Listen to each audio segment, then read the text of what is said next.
Let me ask you a question that I'm assuming that if I were listening to this podcast, I have it just listening to you, and I'm sure some of the listeners have it as well. They might say, this is great. It was nice introducing Christoph to me. He seems like a really sympathetic and smart guy, and but that's Christoph. Christoph is a freak of nature. He's super talented, and he can talk as much as he wants. He's going to go in here and out here because I'm never going to do that. I could never do that. It's a matter of born talent. Let me ask you the question that's burning on my tongue is how important is talent in the whole thing? Difficult question. I think because you started late, actually, didn't you? Yeah, the most popular answer is talent is not very important because it's all about training and preparation and investing your time and energy. But my sports doctor said that's not really true because not everybody can. It's not completely true, yeah. What I did, because my talent, I don't have like big lungs. I'm not a born cyclist because I started late and I am not fast enough in the sprints.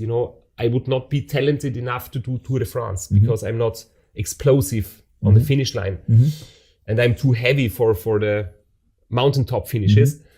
But my talent is that I'm very stable. I don't get sick. You're I don't consistent. get ill. Yeah, I'm very healthy, and I can take all the training load which is necessary to be in a Race Across America winning shape. And I don't get hurt. My knees. I don't have painful knees or something. Okay. So I think this is my talent, that I'm really able to train. You say that you couldn't do Tour de France. Could a Tour de France bike racer race across America? I mean, I'm sure they could, but would it be easy? Would it be an easy transition? It would be interesting. I really would love to see it. There has been one guy in the history of cycling. He was a really very fast Tour de France finisher. He was American, actually. It was Jonathan Boyer, 1985. He was winning Race Across America, and it was the prime of his career. He did several Tour de France finishes. So maybe he's the only guy who can answer this question. Okay, I'll have to see if I can get him on the podcast. No. But I'm sure that there are the physical abilities of a Tour de France racer would be great, but the question is, can he maintain it for 1 day, 2 days? It's still a different animal. It would require some kind of an adaptation. Sometimes the Tour de France guys, they're like so skinny, they get cold, and when they're on the Rocky Mountains, the day after they've been in the desert, can their immune system be strong enough? Yeah. Okay. The other question I would like to ask you is for those of us who are listening, what can they take away? What can they learn from your experience, even if it's different from what their life is like? What can they take away from an extreme athlete like yourself? I remember everybody can take different learnings from it. Maybe I can give you kind of a little hint. When we originally talked about doing the podcast, and I'm very appreciative that you took time. You said something from the heart. At least I felt that it came from the heart, and it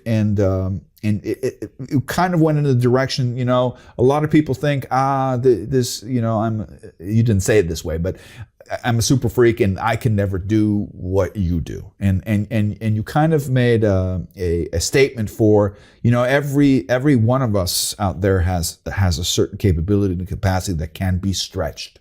Is that something that you would agree with? I don't think everybody would have to sign up for the Race Across America, but for those people who are listening out there, is there something that inspirational that you would want to give them in the sense of maybe stretching their possibilities?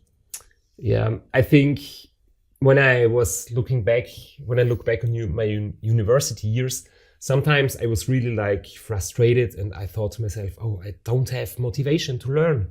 And my friends, they've been learning, and they had the good grades, and they did all the exams, and I thought to myself, I'm just lazy.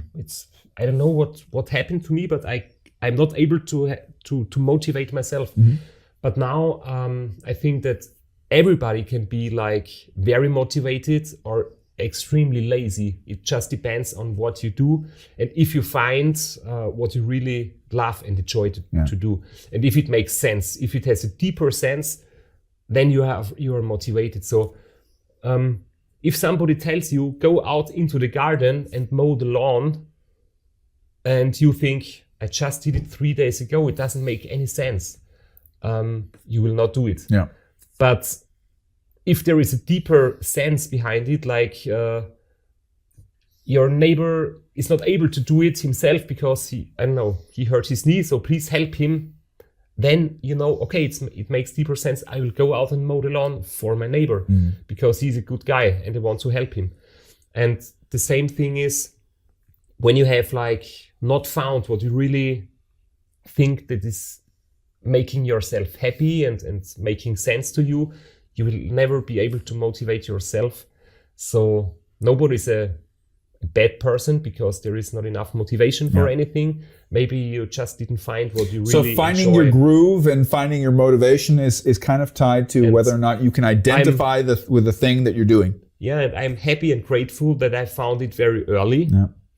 But other people find it later in life, and it's absolutely fine. And I think it's not always necessary to finish doing what you started, because I didn't finish everything. I didn't finish university.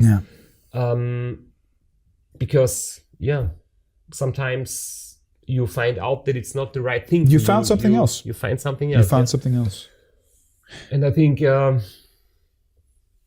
giving tips to other people, of course, people ask me, what is the secret? What can you tell us? But I think when I'm learning from other people, I'm a big tennis fan, and I read all the books from Andre Agassi, from Rafa Nadal, from Roger Federer, from everybody. And I really enjoyed that they just told their story, how their problems in life have been solved, and how their stories in life have shaped them as a person. And learning from other people's experiences is, I think, be open-minded to learn from others' experience and don't take yourself too important. Do you have time or the inclination to coach the next generations?